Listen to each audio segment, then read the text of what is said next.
Hi, my name's Eric. I recently tried the new Kindle Fire tablet. I've never used a tablet before. I've held and read a little bit on Barnes & Noble Nook, but that e-reader was the only thing I've ever used before. I've never used a smartphone, so I've never really used a device that you had to navigate. So here's my experience. Started with opening the box. That was easy. It comes with a charger that you plug in, and that's it. That's the only thing it comes with.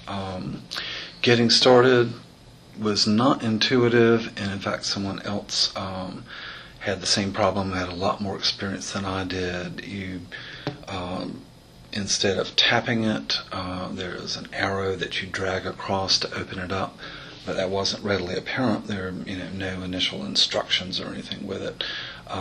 So I was tapping on the screen quite a bit before I figured out to do the arrow, and then I had some difficulty entering the password.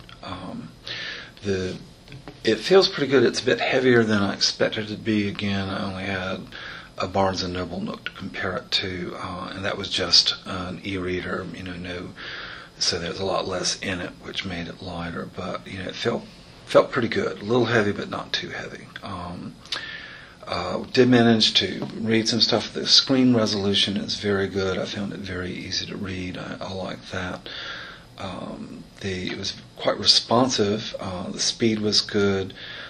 Sometimes I thought the touch screen needed a bit more force than I anticipated, and sometimes it needed less. It seemed like it varied depending on what you were doing.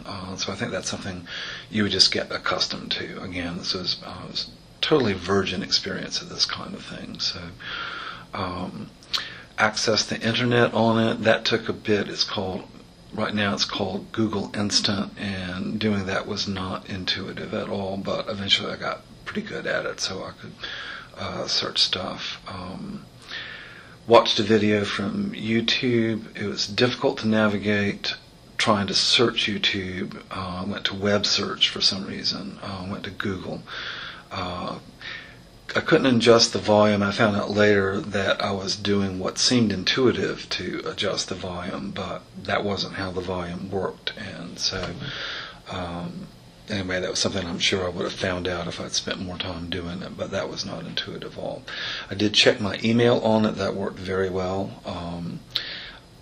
Tried downloading an ebook from the library and had a problem with that, and had to get technical support in order to do it. I did enjoy reading. I did manage to read something on it and found it very easy on the eyes to read. So anyway, overall, I wasn't that crazy about it. On the other hand, it was my first experience with any kind of device like that. So what some people would take for granted, doing touchscreen navigation, was all very new to me. So overall, I found, if I had more experience with it, I think I would probably enjoy it more. So anyway, it's, I think quite a bit of bang for the buck for what's in it. But it will take some getting used to, particularly if you're not used to using devices like that.